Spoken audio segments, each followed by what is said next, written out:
Hello and welcome back. In the third chapter of our four-part introductory webinar, we will review the most important indications and medical areas where the UroDapter can be used. This figure shows the different medical areas where intravesical instillations are used in medicine, like ganglion deficiency, radiology, or uro-oncology. Overactive bladder represents the group of diseases where intravesical treatment is currently not a general practice, but has potential in the future. And there are other areas where intravesical instillations are used sporadically or based on local, regional traditions. In most cases, intravesical instillations are used for therapeutic purposes, but in radiology, for example, instillations are part of the diagnostic routine. And in each medical areas, we can also define the different specified diseases or medical conditions where intravesical instillations have an important role. And finally, there are different medical products or solutions practitioners want to instill in the bladder in all these different medical areas. Let's start with ganglion deficiency. The glucosaminoglycan or ganglion is a very thin layer on the inner side of our urinary bladder. We can think of the urinary tract as part of our body's waste disposal system. Therefore, many irritative elements are excreted in our urine, which is stored in our bladder. Ions like potassium from different foods and drinks, caffeine, nicotine, alcohol, spices, and so on. We all would have constant urinary painful irritation if our receptors in our bladder wall would not be protected against these irritative elements. The main role of the glucosaminoglycan or ganglion is to protect the bladder wall from these irritative substrates and also from the attachment of bacteria. The ganglion consists of different elements like hyaluronic acid, chondroitin or heparin sulfate. This is why most medical products for ganglion replenishment contains one or more of these substrates. The ganglion can be damaged or weakened for different reasons. Patients suffering from interstitial cystitis or bladder pain syndrome have a primary ganglion deficiency.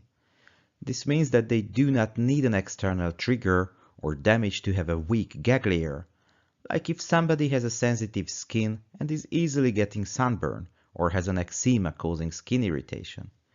Because of their weak ganglion, these patients have chronic irritative, often painful urinary symptoms caused by their own urine, and in most cases need lifelong treatment. There are different treatment options for these patients, including diet and some oral treatments. But a very important part of their treatment plan is intravesical instillation of ganglion regenerative solutions. These are typically weekly instillation treatments for 4 to 6 weeks, and many patients get long-term further instillations for many months or even years. Because of the need of multiple and chronic instillations, the UroDapter is ideal for these patients. In the following conditions, like recurrent urinary tract infections, the ganglion has a secondary deficiency.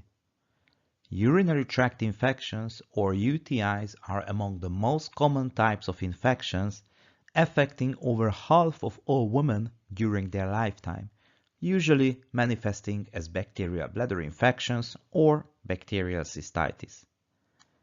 While these infections are typically sporadic, single infectious episodes, many women suffer from recurrent cystitis.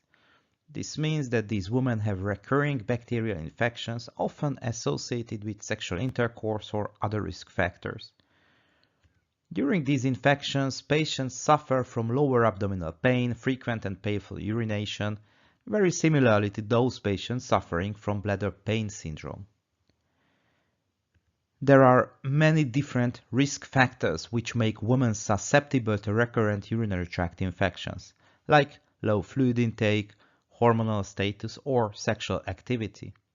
And since the ganglion has an important antibacterial barrier function, having a weak ganglion is one of the risk factors for recurrent UTI. The repeated bladder infections then further weaken the ganglion, creating a vicious circle. While in case of a sporadic cystitis, an oral antibiotic course is sufficient. In case of recurrent urinary tract infections, doctors need to focus on preventing further infections. There are many different elements of this prevention strategy, like cranberry or boosting the immune system. Regenerating the gag layer with intravesical instillations is an important part of this strategy. Intravesical gag layer regeneration is a relatively newer approach in this indication. It became listed in international guidelines as a recommended option a few years ago.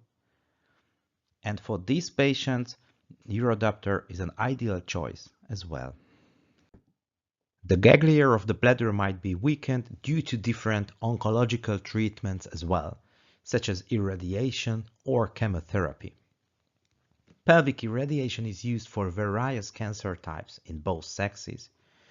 During pelvic irradiation, the bladder often becomes affected and irradiated, leading to an irradiation-induced bladder inflammation and gag layer deficiency, known as post-irradiation cystitis.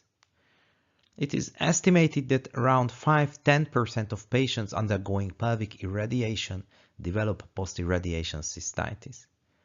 And as you can see in this cystoscopic image, the irradiated bladder wall can be highly inflamed and hypervascularized, resulting in spontaneous severe bleeding from the bladder. Hence, post-irradiation cystitis is often referred to as hemorrhagic cystitis as well.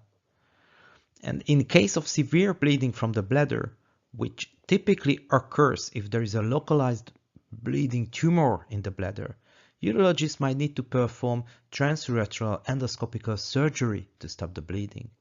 And while this is relatively simple in case of a bladder tumor, where the bleeding is localized to a smaller area, the surgery might become extremely challenging in the case of hemorrhagic cystitis, where the entire bladder wall is affected and often the surgical procedure itself triggers new bleeding areas.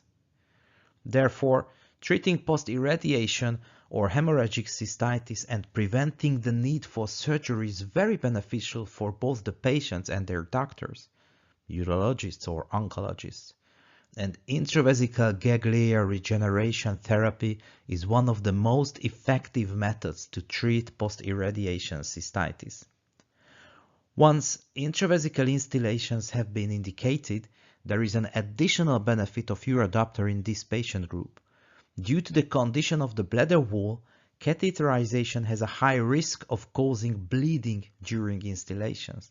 Therefore, performing intravesical instillations with the UroDapter is highly beneficial for both the patient and the therapist. Post-chemotherapy cystitis is a condition very similar to post-irradiation cystitis. When patients undergo systemic chemotherapy for various types of cancer, cytotoxic chemotherapeutic agents are cleared out through the urine and stored in the bladder, and this may cause strong chemical irritation, inflammation, and chemically induced gag layer deficiency. Due to the strong inflammation and damage to the bladder wall, the chance of spontaneous bleeding is high also in post-chemotherapy cystitis. Therefore, it is also often referred to as hemorrhagic cystitis. And the same challenge with transurethral surgeries exists in the case of post-chemotherapy cystitis. It's preferable to avoid the surgical approach to stop the bleeding. Intravesical gag layer regeneration is highly effective in treating post-chemotherapy cystitis, and avoiding catheterization and the increased risk of catheter-associated bleeding is a crucial consideration here as well. Therefore, performing intravesical instillations with the UroDapter is highly beneficial for both the patient and the therapist. After discussing the various medical conditions associated with gag layer deficiency, let's see how the UroDapter can be utilized in uroradiology. Radiologists use contrast agents to fill the urethra and sometimes the bladder and make them visible on X-ray images or during real-time X-ray imaging known as fluoroscopy. This method of filling the urethra with a contrast agent is called ureterography or cystography if the bladder is also filled. Radiologists or urologists perform urethra and cystography for various reasons. In traumatology, it is mandatory to perform ureterography before inserting a urethral catheter in case there is suspicion of urethral trauma. Inserting a catheter into a damaged urethra can make the urethral damage significantly worse. You can see as the contrast agent leaks from the injured urethra on the image. Ureterographies are widely used in urology to diagnose urethral strictures, to identify the localization and the length of the stricture, as shown in the picture. And finally, ureterography can be useful for diagnosing urethral diverticula, small pouches of the female urethra. Ureterographies are traditionally performed using standard urethral catheters, but only the first few centimeters are inserted in the urethra. Now, this is a clear situation where the catheter is used only due to the lack of a better alternative. The UroDapter is the ideal device for urethral and cystographies.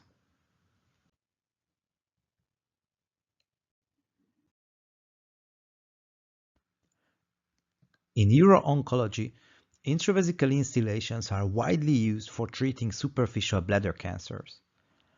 These types of bladder cancers can typically be managed with transurethral endoscopic surgery. After the surgery, many patients receive intravesical treatments with chemo or immunotherapeutic agents, such as mitomycin, epirubicin, or BCG. These treatments can last from a single instillation to several weeks and represent a very common and widespread method of intravesical drug delivery.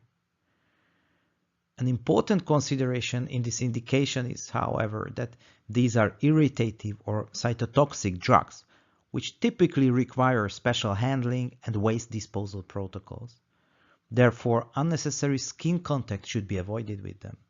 There is very limited data available on the use of UroDapter in this indication. However, the risk of leakage should be considered, and the use of UroDapter should be recommended only by experienced users. When we talk about the use of UroDapter related to different oncological indications, there is room for some possible confusion. Therefore, I would like to quickly show the ganglion deficiency group again. Please note that in the ganglion deficiency group, we previously discussed post-irradiation and post-chemotherapy cystitis. These are secondary bladder conditions resulting from unrelated oncological treatments. The aim of intravesical instillations here is to treat these post-oncological treatment conditions with ganglion regenerating drugs. On the other hand, in uro-oncology, intravesical instillations are applied as part of the oncological treatment to treat the cancer itself using chemo or immunotherapeutic agents.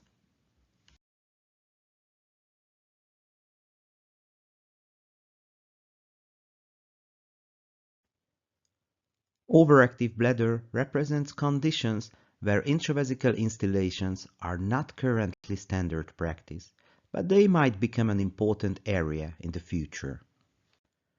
Patients with overactive bladder or OAB have a highly sensitive bladder, which causes a strong, sudden urge or need to urinate that is difficult to delay.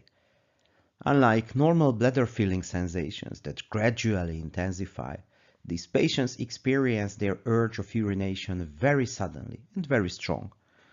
In severe cases, patients may need to cease activities abruptly to seek a restroom or toilet, such as stopping mid-shopping in a mall.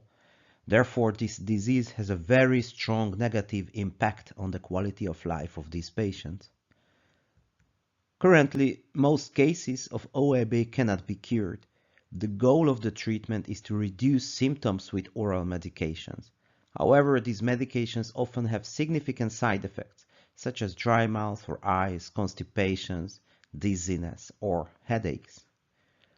Due to these side effects, scientific research projects investigated the possibility of direct intravesical treatment for overactive bladder.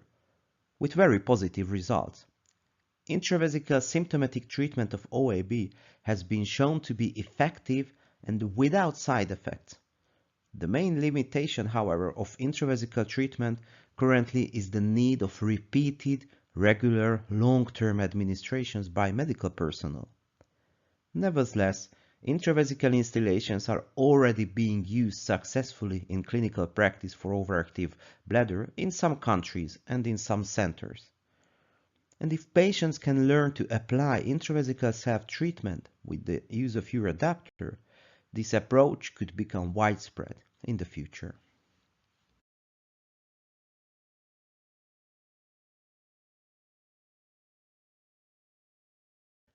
Finally, intravesical instillations are used for various indications locally by different practitioners. These indications are typically not based on the recommendations of international guidelines. They can be considered more a part of local or regional traditional treatment, or simply methods employed by individual clinicians. For instance, some clinicians administer intravesical antibiotics to treat or to prevent urinary tract infections. Another example is the use of bacteriophages. Bacteriophages are viruses that destroy bacteria, and phage therapy, which uses bacteriophages to treat human bacterial infections, has a very old tradition in some regions, and intravesical treatment with phages can be a part of that tradition. In this chapter, we reviewed the most common medical areas where intravesical instillations are used in different indications, applied by different specialists, and using different drug solutions. Thank you for your attention. In the fourth and final chapter of the webinar, we will cover the most frequently asked questions regarding the use of UroDapter.